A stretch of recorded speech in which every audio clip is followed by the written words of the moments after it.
డోమార్ వృద్ధి సిద్ధాంతం గురించి వివరిస్తాను నేను మీకు.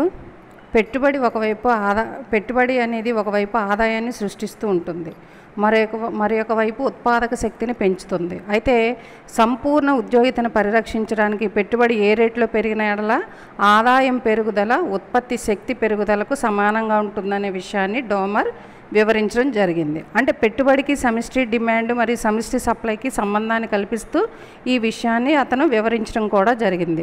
కాబట్టి ఇక్కడ పెట్టుబడికి సమిష్టి డిమాండ్కి సమిష్టి సప్లైకి మధ్య రిలేషన్షిప్ అనేది మనకి ఇక్కడ ఎక్కువగా కనిపిస్తూ ఉంటుందన్నమాట. నెక్స్ట్ చూసుకున్నట్లయితే మనకి ఉత్పాదక శక్తి పెరుగుదల, ఇంక్రీజ్ ఇన్ ప్రొడక్టివ్ కెపాసిటీ. పెట్టుబడిని ఇక్కడ చూసుకున్నట్లయితే మనకి దానివల్ల నికర సగటు ఉత్పత్తి సిగ్మా కానీ చూపిస్తూ ఉంటాం. అంటే పెట్టుబడి వలన వచ్చే నికర సగటు ఉత్పత్తి ఇది సప్లైని వివరిస్తుంది అనమాట. సిగ్మా ఫలితం అంటే ఏంటంటే సిగ్మా ఎఫెక్ట్ అని అంటారు దీన్ని. ఇది ఆర్థిక వ్యవస్థలోని ఉత్పత్తి పెరుగుదలని తెలియజేస్తూ ఉంటుంది. మరి సమిష్టి డిమాండ్ పెరుగుదల ఎలా ఉంటుంది? అగ్రిగేట్ డిమాండ్ చూసుకున్నట్లయితే కీన్స్ గుణకం భావన ద్వారా డోమార్ ఆదాయ పెరుగుదలని వివరించడం జరిగింది. అంటే పెట్టుబడి పెరుగుదలని ఎలా సూచిస్తున్నాం? మనం డెల్టా ఐగా సూచిస్తున్నాము, ఆదాయ పెరుగుదలని డెల్టా వైగా సూచిస్తున్నాము. పొదుపు ప్రవృత్తిని ఆల్ఫాగా సూచించడం అనేది జరిగిందనమాట. కాబట్టి ఇక్కడ ఆదాయ పెరుగుదల పెట్టుబడి పెరుగుదలకు గుణకం రేట్లకు ఎలా ఉంటుందంటే సమానంగా ఉండటం అనేది జరుగుతూ ఉంటుంది. అనగా పెట్టుబడి పెరుగుదలను దేనితో హెచ్చించిన అంటే గుణకం విలువతో హెచ్చించిన ఎడల ఆదాయ పెరుగుదల తెలుస్తుంది అని చెప్తున్నారు. అంటే పెట్టుబడి పెరుగుదలని గుణకం విలువతో హెచ్చించిన ఎడల ఆదాయ పెరుగుదల తెలుస్తుందని చెప్పి మనకి వివరించడం జరిగింది. డోమార్ తన సిద్ధాంతంలో వివరించడం జరిగింది. ఇక్కడ డోమార్ మనకి సంబంధించి ఒక సమీకరణం చెప్పాడు. ఏంటంటే delta Y is equal delta I 1/ఆల్ఫా అని చెప్పి మనకి ఒక ఈక్వేషన్ మనకి ఇక్కడ చెప్పడం జరిగింది. డెల్టా వై అనేది ఆదాయం పెరుగుదలను సూచిస్తుంది. డెల్టా ఐ ఈజ్ ఈక్వల్ 1/ఆల్ఫా ఈజ్ ఈక్వల్ పెట్టుబడి పెరుగుదలను సూచిస్తుంది ఇంటూ గుణకం అనమాట. మరి నెక్స్ట్ ఈక్విలిబ్రియం సమతౌల్యం అంటే ఏంటి? సంపూర్ణ ఉద్యోగిత స్థాయి ఆదాయాన్ని పరిరక్షించవలన సమిష్టి డిమాండ్ సమిష్టి సప్లైకి సమానంగా ఉండాలి. ఏంటి మనకు ఫుల్ ఎంప్లాయ్మెంట్ రావాలి అంటే సంపూర్ణ ఉద్యోగిత స్థాయి ఆదాయాన్ని పరిరక్షించాలంటే సమిష్టి డిమాండ్ దేనికి సమానంగా ఉండాలి? సమిష్టి సప్లైకి సమానంగా ఉండాలి. సమిష్టి డిమాండ్ సప్లై మరియు డిమాండ్ల సమీకరణాలు అనుసరించి సంపూర్ణ ఉద్యోగిత స్థాయి ఆదాయ సమతౌల్యము ఏం చేస్తుందంటే మనకి దిగువ సమీకరణాన్ని తెలియచేయటం అనేది జరుగుతూ ఉంటుందన్నమాట. కాబట్టి ఇక్కడ డోమర్ నమూనాలో ప్రాథమిక సమీకరణం చూసుకున్నట్లయితే ఇక్కడ మనకి సమీకరణంలో డెల్టా ఐ 1/ఆల్ఫా ఈజ్ ఈక్వల్ అని మనం చెప్తూ ఉన్నాం. డెల్టా ఐ 1/ఆల్ఫా అని చెప్తూ ఉన్నాం. మరి ఇక్కడ మనకు చూసుకుంటే రెండు వైపులను ఐ చేత బాగా హరించి ఆల్ఫా చేత గుణించిన ఎడల మనకి ఏమొస్తుందంటే delta I is equal to alpha sigma అనేవి రావటం జరుగుతూ ఉంటుంది. అంటే ఇక్కడ మనం సంపూర్ణ ఉద్యోగిత పరిరక్షించాలంటే నికర స్వయం ప్రేరిత పెట్టుబడి పెరుగుదల రేటు మూలధన ఉత్పాదక శక్తి ఇంటూ ఉపాంత పొదుపు ప్రవృత్తి ఎంపీఎస్ అనగా ఆల్ఫా ఇంటూ సిగ్మాకి సమానంగా ఉండాలి ఇక్కడ. కాబట్టి ఇది ఒక సంఖ్యాత్మక ఉదాహరణగా మనం చెప్తూ ఉన్నాం. పై సమీకరణము ఒక సంఖ్యాత్మక ఉదాహరణగా చెప్తూ ఉన్నాం.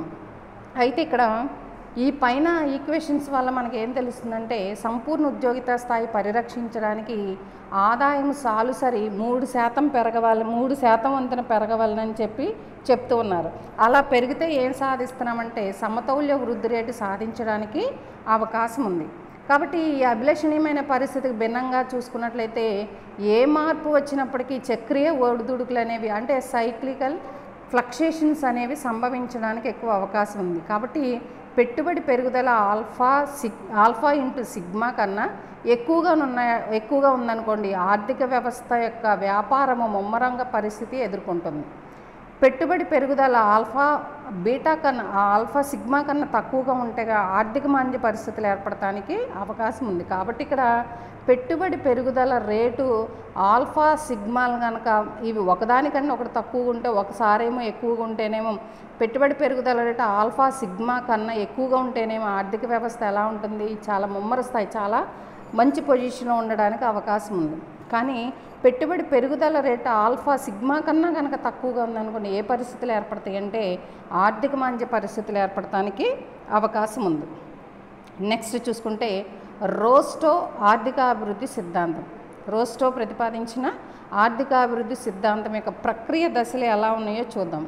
మనకి ఆచార్య డబ్ల్యూడబ్ల్యూ రోస్టో అనే అర్థశాస్త్రవేత్త ఆర్థికాభి ప్రక్రియను చారిత్రాత్మక దృక్పథంతో వివరించడం జరిగింది. అంటే ఆర్థికాభివృద్ధిలో అతను 5 దశలను వివరిస్తాడు. ఏంటది?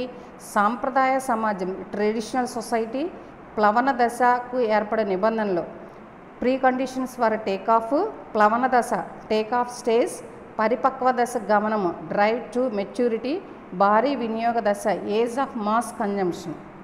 5 దశల్ని మనకి ఇక్కడ వివరించడం జరిగింది. ఏంటమ్మది? Traditional society, pre conditions of takeoff stage, తర్వాత డ్రైవ్ టు మెచ్యూరిటీ, భారీ వినియోగ దశ. ఈ 5 దశలను అతను వివరించడం జరిగింది. అందులో ఫస్ట్ వన్ చూద్దాం, సాంప్రదాయ సమాజం, ట్రెడిషనల్ సొసైటీ. ఇక్కడ మనకి సాంప్రదాయ సమాజాన్ని ఏం చేశారంటే రోస్టో మనకి ఒక నిర్వచనం ద్వారా వివరించడం జరిగింది. ఏంటదంటే న్యూటన్ శాస్త్ర మరియు సాంకేతిక పరిజ్ఞానంకు పూర్వం ఉన్న శాస్త్ర మరియు సాంకేతిక పరిజ్ఞానం ఆధారంగా ఏర్పడిన పరిమితమైన ఉత్పత్తి ఫలముల ఆధారంగా నిర్మింపబడిన సమాజం మరియు బౌద్ధిక ప్రపంచం గురించి న్యూటన్కు పూర్వం ఉన్న విజ్ఞాన గల సమాజం ఏదైతే ఉందో దాన్ని సాంప్రదాయ సమాజం అని చెప్తున్నాడు. అంటే ఇక్కడ న్యూటన్ చెప్పిన శాస్త్ర మరియు సాంకేతిక పరిజ్ఞానానికి పూర్వం, అంటే మనకు టెక్నాలజీ బాగా డెవలప్ అవ్వకముందు పూర్వము దాని ఆధారంగా ఏర్పడిన పరిమితమైన ఉత్పత్తి ఫలముల ఆధారంగా నిర్మింపబడిన, అంటే లిమిటెడ్ మనకి ప్రొడక్షన్ అనేది దాని ఆధారంగా నిర్మింపబడిన సమాజము మరియు భౌతిక ప్రపంచం గురించి న్యూటన్కు పూర్వం ఉన్న విజ్ఞానం గల సమాజం ఏదైతే ఉందో దాన్ని సాంప్రదాయ సమాజం అని చెప్పి రోస్టో మనకి వివరించడం జరిగింది. అయితే ఇక్కడ న్యూటన్ శాస్త్రవేత్త ఏం చెప్తున్నారంటే శాస్త్ర మరియు సాంకేతిక పరిజ్ఞానము ఒక నిర్దిష్ట ఘట్టముగా తీసుకోబడింది. అంటే దీనికి పూర్వం ఉన్న శాస్త్ర సాంకేతిక పరిస్థితులు గల సమాజాన్ని మాత్రమే సాంప్రదాయ సమాజంగా ఇతను వర్ణించడం జరిగింది. అంటే శాస్త్ర సాంకేతిక పరిజ్ఞానము డెవలప్ అవునటువంటి పూర్వస్థితి ఏదైతే ఉందో దానిని మాత్రమే సాంప్రదాయ సమాజంగా ఇక్కడ వివరించడం అనేది జరిగింది. అయితే ఈ సమాజంలో ఎలా ఉండేదంటే ఆర్థికాభివృద్ధికి కావాల్సిన అన్ని అంశాలు ఉన్నప్పటికీ కూడా ఆధునిక సాంకేతిక పరిజ్ఞానం లోపించినందువల్ల ఏమైందంటే తలసరి ఆదాయము ఒక తక్కువ స్థాయిలో ఉండటం అనేది జరిగింది.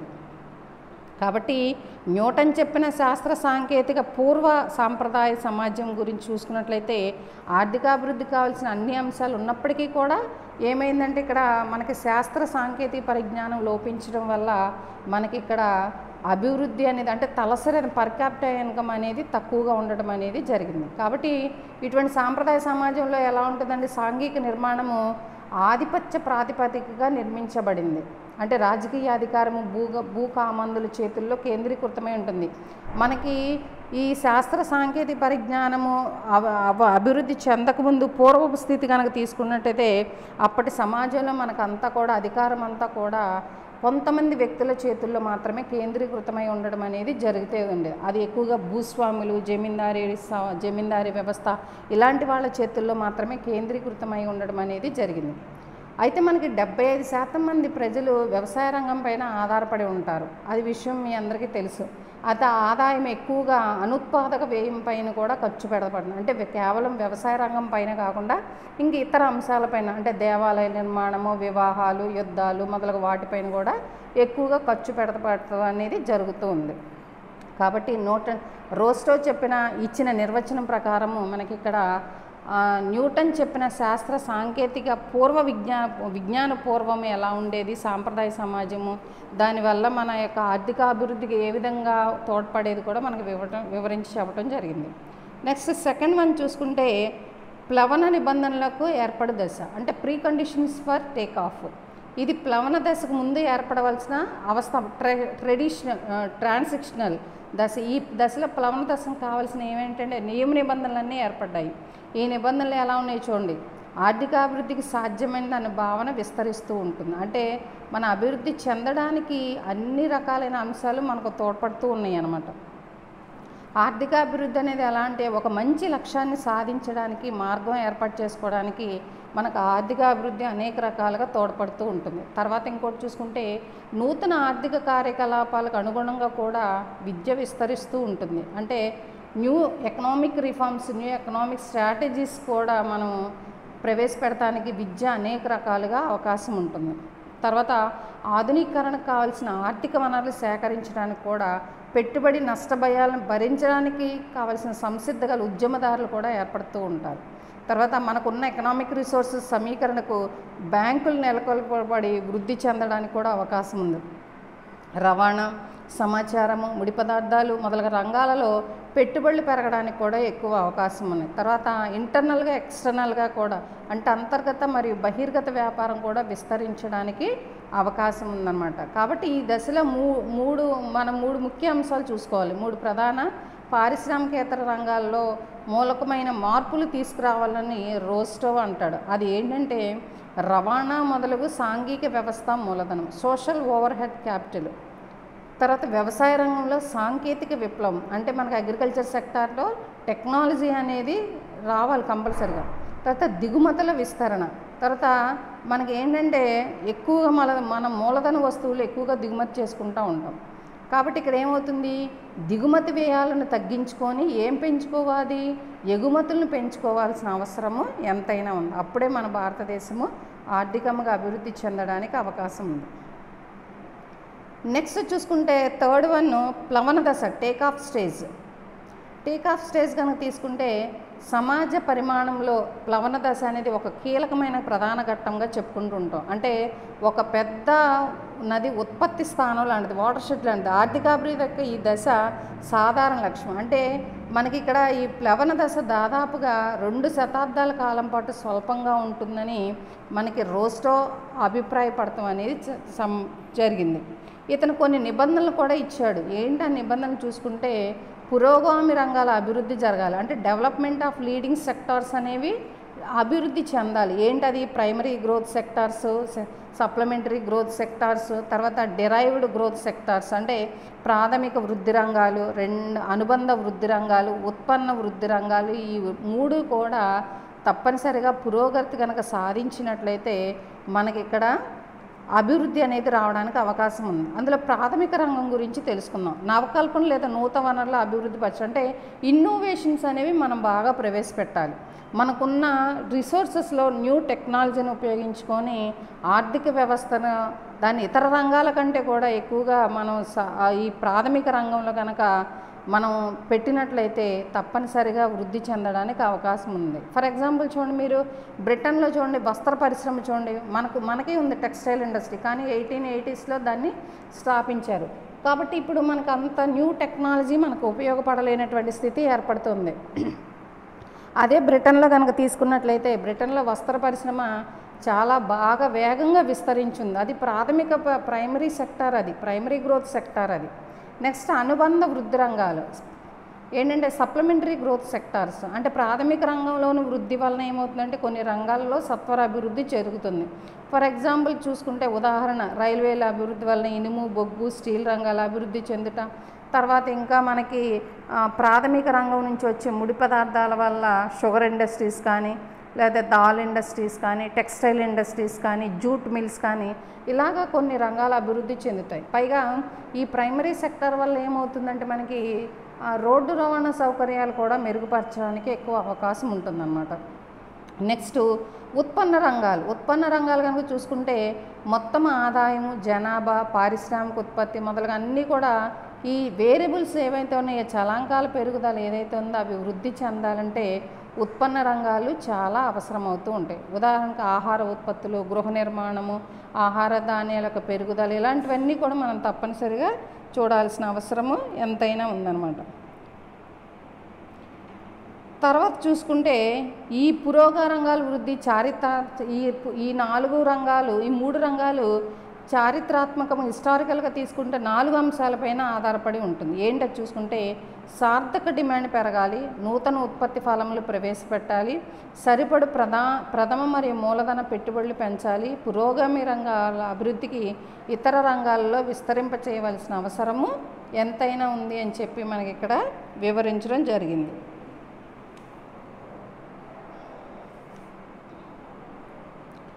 నెక్స్ట్ పరిపక్వ దశ గమనం, డెరైవ్ టు మెచ్యూరిటీ. అయితే మనకి ఆధునిక సాంకేతిక పరిజ్ఞానం ఇంచుమించి ఏమవుతుందంటే అన్ని వనరుల అభివృద్ధికి వర్తింపచేసి ఏం చేశారు, దీర్ఘకాల స్వయం సమృద్ధిని సాధించే దశను పరిపక్వ దశ అని రోస్టో అంటాడు. ఈ దశ సుమారు ఎన్ని శతాబ్దాలు కొనసాగిందంటే దాదాపుగా 4 శతాబ్దాల పాటు కొనసాగుతూ ఉంటుంది. అంటే పాత ఉత్పత్తి పద్ధతుల స్థానంలో నూతన ఉత్పత్తి పద్ధతులను నెలకొల్పడం, నూతన పురోగామి రంగాలు సృష్టించబడతాం. అంటే ఇప్పుడు మనకు వ్యవసాయ రంగం తీసుకుందాం. వ్యవసాయ రంగం మనం పాత ఉత్పత్తి పద్ధతులని మనం ఎక్కువగా ఫాలో అవుతూ ఉంటాం. అలా కాకుండా నూతన ఉత్పత్తి పద్ధతులు కనుక ఫాలో అయినట్లయితే మన వ్యవసాయ రంగం ఇంకా త్వరగా అభివృద్ధి చెందడానికి ఎక్కువ అవకాశం ఉంది. ఓకేనా. Next age of mass consumption, భారీ వినియోగ దశ. ఇక్కడ ఈ దశలో ఏంటంటే సమాజం యొక్క దృష్టి సప్లై నుండి డిమాండ్కి, ఉత్పత్తి సమస్యల నుండి వినియోగ సమస్యలకి, తర్వాత శ్రేయస్సు అనే భావన మారుతూ ఉంటుంది. అంటే మోటార్ వాహనాలు, మన్నిక గల వినియోగ వస్తువులు, నూతన గృహ పరికరాలు మరియు వినియోగ వస్తువుల యొక్క వాడకం అధికంగా పెరగడానికి ఎక్కువగా అవకాశం ఉంది. అంటే సప్లై నుంచి డిమాండ్కి సమాజం యొక్క దృష్టి ఎలా మారుస్తుందంటే సప్లై నుంచి డిమాండ్కి, ఉత్పత్తి సమస్యల నుంచి వినియోగ సమస్యలకి శ్రేయస్సు అనే భావన మారడానికి ఎక్కువ అవకాశం ఉంది. తర్వాత ఇక్కడ మనకు సమాజం యొక్క దృష్టి వేటిపైన ఎక్కువగా ఉంటుందంటే మోటార్ వాహనాలు, మన్నిక గల మోటార్ వాహనాల విషయంలో, వినియోగ వస్తువుల విషయంలో, నూతన గృహ పరికరాలు కొనుగొనే విషయంలో వినియోగ వస్తువుల యొక్క వాడకం అనేది ఎక్కువగా పెరగడానికి అవకాశం ఉంది. అయితే ఇక్కడ మనకి కొన్ని విధానాలు కూడా అంటే సాంఘిక సంక్షేమాన్ని పెంచడానికి కొన్ని విధానాలు కూడా మనం ఇక్కడ చూసుకోవాల్సిన పరిస్థితి ఏర్పడుతుంది. అంటే ఏంటి, దేశ సరిహద్దులు దాటి పలుకుబడిన అధికారాన్ని విస్తరింపచేయటం. అంటే మన బౌండరీస్ ఏమైతే ఉన్నాయో దాన్ని దాటి మన యొక్క పలుకుబడిన అధికారాన్ని విస్తరింపచేయడం అనేది చాలా అవసరం. నూతన వ్యాపార కేంద్రాలను పెంపొందించడం. అంటే చౌకగా మోటార్ వాహనాలు, విద్యుత్ శక్తి పనిచే అనేక నూతన గృహ పరికరాలు, గృహ నిర్మాణం మొదలగు నూతన పురోగామి రంగాల అభివృద్ధి పరచడం దీని యొక్క ముఖ్య ఉద్దేశం. అంటే వినియోగదారుడు తన వినియోగానికి కావలసిన గృహ అవసరాల నిమిత్తము ఏమైతే విద్యుత్ శక్తి అవసరాలు, మోటార్ వాహనాలు ఉన్నాయో వాటినన్నిటిని కూడా అభివృద్ధి పరిచినట్లయితే అప్పుడు మన భారతదేశం ఆర్థికంగా అభివృద్ధి చెందడానికి అవకాశం. అంటే వినియోగ వస్తువులపైనే ఎక్కువగా గృహ అవసర నిమిత్తం ఏ వస్తువులు అయితే ఉంటాయో వాటి యొక్క అభివృద్ధి చాలా అవసరం. తర్వాత సాంఘిక భద్రత, వినియోగ వస్తువుల భారీ వినియోగం, సంపూర్ణ ఉద్యోగిత మొదలైనవి ఈ దశలో జనాభా పెరుగుదలను ప్రోత్సహించినవని రోస్టో అంటాడు. అంటే సోషల్ సెక్యూరిటీ, సాంఘిక భద్రత, వినియోగ వస్తువుల యొక్క భారీ వినియోగం, అంటే వినియోగ వస్తువులు ఎక్కువ మొత్తంలో కొనుగోలు చేయటం, ఒకటి సంపూర్ణ ఉద్యోగిత మొదలైనవి ఈ దశలో అన్నీ కూడా జనాభా పెరుగుదలను ప్రోత్సహించేవిగా ఉన్నాయని చెప్పి రోస్టో అనటం జరిగింది.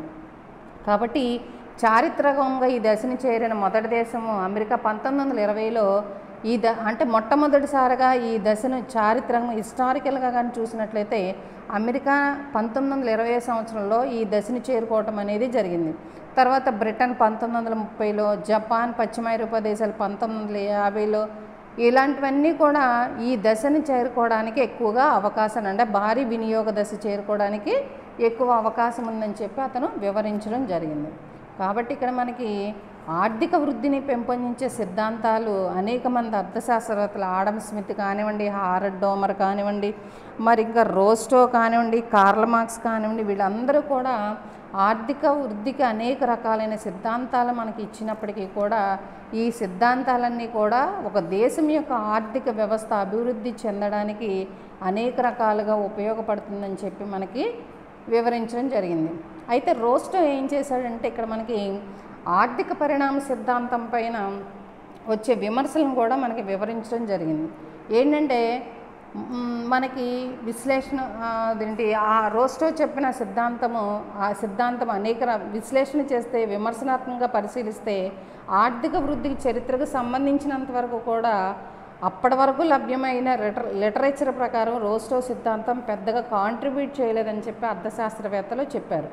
అంటే ఆర్థిక వృద్ధి అనేది చారిత్రాత్మక పరిమాణాన్ని అర్థం చేసుకోవడానికి, విశ్లేషించుకోవడానికి రోస్టో సిద్ధాంతం పెద్దగా ఉపయోగపడదని కూడా వీళ్ళు వివరించారు. అంటే హిస్టారికల్ ట్రాన్స్ఫర్మేషన్ అనేది జరగదు. హిస్టారికల్ ట్రాన్స్ఫర్మేషన్ అనేది అర్థం చేసుకోవడానికి, దాన్ని అనాలిసిస్ చేసుకోవడానికి రోస్టో సిద్ధాంతం పెద్దగా ఉపయోగపడదని చెప్పి విమర్శించడం జరిగింది. తర్వాత ఇంకా చూసుకున్నట్లయితే ఆర్థిక వృద్ధి చరిత్రను విశ్లేషించడం అంటే హిస్టరీ అనాలిసిస్లోనూ లేకపోతే సిద్ధాంతీకరణ చేయడంలోనూ రోస్టో బాగా పార్షియల్గా సక్సెస్ఫుల్ అంటే సఫలీకృతుడయ్యారని కూడా చెప్పాడు. అయితే ఇక్కడ రోస్టో సిద్ధాంతం ఏం చెప్తుంది? సంఖ్యాత్మకంగా బలహీనమైందని చెప్తుంది. అంటే ఇది సాధారణ విమర్శల్ని మనకి ఇది సాధారణ విమర్శ మాత్రమే, పూర్తి విమర్శ కాదు. కానీ అతని సిద్ధాంతం కొన్ని రకాలైన అంశాలకు సరిపోదు అని చెప్పటం జరిగింది. అయితే ఇతను చెప్పిన వీళ్ళు విమర్శించిన వాళ్ళలో ప్రముఖ అర్థశాస్త్రవేత్తలైన Kuznets, A K Cairncross, Fish, తర్వాత హెచ్ మింటు వీళ్ళందరూ కూడా నిర్దిష్టమైన విమర్శలు చేయటం కూడా జరిగింది.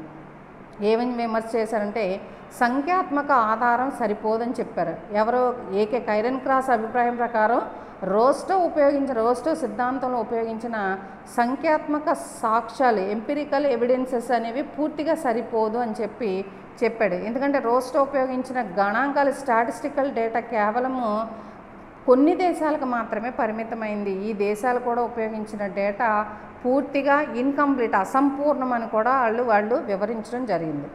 తర్వాత ఇక్కడ వృద్ధి దశల గుర్తింపు సరిగా లేదని చెప్పి కూడా ఇక్కడ అనేక మంది అర్థశాస్త్రవేత్తలు విమర్శించడం జరిగింది. ఏ దశలోనూ ఆర్థిక వృద్ధి ఆటోమేటిక్గా కాదు. అంటే ఆర్థిక వ్యవస్థ పరిపక్వ దశ సాధించిన తరువాత మాత్రమే వృద్ధి అనేది స్వయం ఆధారితము, అంతేగాని దానంతట అదే జరుగుతుందని రోస్టో సిద్ధాంతం చెప్తుంది. కానీ అలా జరగదు. దీంతో కుజ్నెట్స్ ఏమాత్రం కూడా ఏకీభవించలేదు. ఎందుకంటే కుజ్నెట్స్ ఏమని చెప్తున్నాడంటే వృద్ధి స్వయం ఆధారితమే కాదు, స్వయం పరిమితం కూడా.